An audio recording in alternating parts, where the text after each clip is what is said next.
نصلی و نسلم علی رسولہ الکریم۔ سن 9 ہجری میں آپ صلی اللہ علیہ وسلم نے حج کیا، اور حج کے اندر مدینہ شریف سے ہزاروں لوگ آپ علیہ السلام کے ساتھ تھے، اور مکہ مکرمہ پہنچتے پہنچتے 1.25 لاکھ کا مجمع ہو گیا۔ جب آپ صلی اللہ علیہ وسلم واپس تشریف لائے تو بڑے خاص صحابہ اور بڑے خاص لوگ وہ آپ صلی اللہ علیہ وسلم کے ساتھ جا نہیں سکے، تو آپ نے مدینہ واپس پہنچتے ہی حضرت ام سلیم کے بارے میں پوچھا کہ وہ کہاں ہے، کہ ہمارے ساتھ حج پہ نہیں گئی۔ تو حضرت ام سلیم کو جب بلایا، پوچھا کہ بھئی آپ ہمارے ساتھ حج پہ کیوں نہیں گئی، تو بتایا کہ یا رسول اللہ آپ جانتے ہیں کہ مدینہ میں وبا پھیل گئی تھی، طاعون کی بیماری پھیل گئی تھی، اور طاعون کی بیماری یا کوئی ایسی وبا پھیل جائے تو آپ صلی اللہ علیہ وسلم نے منع فرمایا ہے کہ علاقہ نہیں چھوڑنا چاہیے۔ چنانچہ جیسے حضرت ام سلیم طاعون کی وجہ سے رہ گئی، تو ایسے اور بھی بہت سے صحابہ آپ صلی اللہ علیہ وسلم کے ساتھ حج کرنے سے رہ گئے۔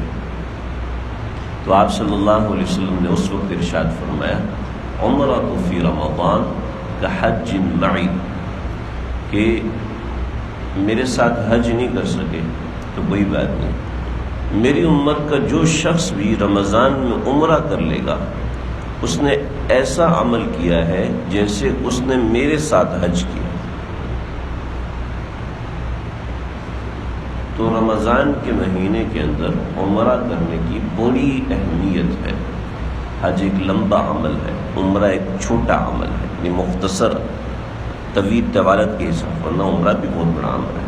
حج کی نسبت عمرہ چھوٹا عمل ہے، حج بڑا عمل ہے، لیکن اگر رمضان المبارک کے اندر عمرہ کر لیا جائے تو اس کا ثواب ایسے ہے جیسے اس شخص نے نبی اکرم صلی اللہ علیہ وسلم کے ساتھ حج کیا۔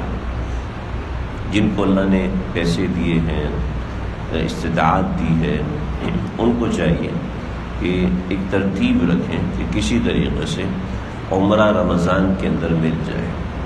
اور حدیث میں آتا ہے، صحابی نے پوچھا یا رسول اللہ غربت بہت زیادہ ہے، تو آپ نے فرمایا کثرت سے عمرہ کیا کرو، کثرت سے عمرہ کیا کرو، اس سے غربت ختم ہوتی ہے، اس سے غریبی مٹتی ہے، اللہ اس سے دولت عطا فرماتے ہیں، اللہ اس سے مال کی کثرت عطا فرماتے ہیں۔ تو اگر کسی کو اللہ نے استطاعت دی ہے تو بخل نہ کرے کہ بھئی 3 لاکھ لگ جائے گا، 4 لاکھ لگ جائے گا۔ اگر وسعت دی ہے تو اپنی وسعت کو استعمال کرنا چاہیے، اور اس رمضان نہیں تو اگلے رمضان یا جب اللہ تعالیٰ توفیق دے تو اللہ کے گھر میں، یعنی جو مرکزی گھر ہے اس میں حاضری دینی چاہیے، اور وہاں جانے سے پہلے اپنی نیت کو صحیح کرنا چاہیے، کوئی مقصد لے کے جانا چاہیے۔ صرف زیارت حرمین یہ بھی بہت بڑی بات ہے، لیکن وہاں جانے سے پہلے ایک مقصد ہو کہ میں اللہ سے مانگنے جا رہا ہوں کہ اس مقام پہ اللہ کی 120 رحمتیں ہر وقت نازل ہو رہی ہیں، طواف کرنے والوں کے اوپر 80 رحمتیں نازل ہو رہی ہوتی ہیں، تو اس وقت قبولیت کے امکانات کئی گنا بڑھ جاتے ہیں۔ 15 تاریخی مقامات حرم شریف کے اندر مطاف میں ایسے ہیں کہ جن مقامات پہ ہر دعا بعینی ہی قبول ہوتی ہے جیسی مانگی جاتی ہے۔ پھر اس کے علاوہ زمزم ہے، اس کے علاوہ مقام ابراہیم ہے، صفا اور مروہ ہے، اور ایسے بڑے خاص مقامات ہیں کہ جن پہ جا کے ایمان کو جلا نصیب، یعنی ایمان بڑھ جاتا ہے، ایمان میں طاقت آ جاتی ہے۔ تو اللہ سے مانگنا چاہیے، اگر اللہ توفیق دے اور اللہ نے استطاعت دی ہوئی ہے تو انسان کوشش کرے تو توفیق کامل ہو جاتی ہے۔ توفیق مطلب یہ ہوتا ہے کہ اللہ تعالیٰ اسباب کو اس طرف موڑ دیتے ہیں۔ اسباب سب کے پاس نہیں ہوتے، لیکن جس کے پاس اسباب ہیں اگر وہ کوشش کرتا ہے تو اللہ ان اسباب کو اس طرف موڑ دیتے ہیں۔ اس میں بڑی ضروری بات یہ ہے کہ عمرہ کرنے جانا یا حج کرنے جانا تو سیکھ کر جائے، کسی سمجھدار شخص سے جو کہ عمرہ حج کر چکا ہو، وہاں کا درد بھی رکھتا ہو، تو کسی ایسے سے سیکھ کر جائیں، وہاں کے مقامات کی معرفت حاصل کر کے جائیں۔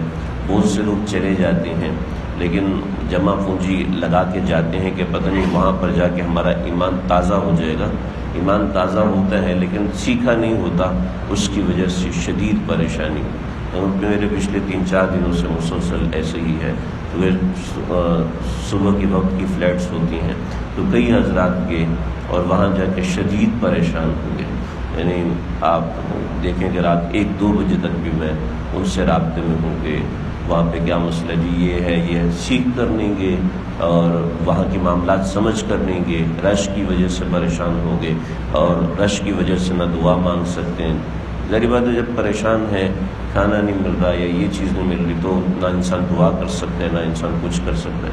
تو سیکھ کر جانا چاہیے، سمجھ کے جانا چاہیے کہ معاملات وہاں پہ کیا کرتے ہیں، کیسے کرنے ہیں. اگر کوئی اپنے ماں باپ کو لے کے جانا چاہتا ہے تو خود ساتھ جائے کہ وہاں خدمت کا موقع مل رہا ہے، وہاں دوسرے کام کرنے کا موقع مل رہا ہے. اور یہ سعادت بہت بڑی سعادت ہے. اور اگر رمضان کے اندر یہ سعادت مل جائے تو اتنی بڑی بات ہے، اتنی بڑی بات ہے کہ آپ صلی اللہ علیہ وسلم کی معیت میں حج کرنے کا ثواب رمضان میں عمرہ کرنے سے مل رہا ہوتا ہے. ایسے بے شمار چیزیں ہیں جن کے اوپر گھنٹوں گھنٹوں بات کی جا سکتی ہے. تو یہ ہے کہ اللہ سے دعا بھی مانگنی چاہیے اور کوشش بھی کرنی چاہیے.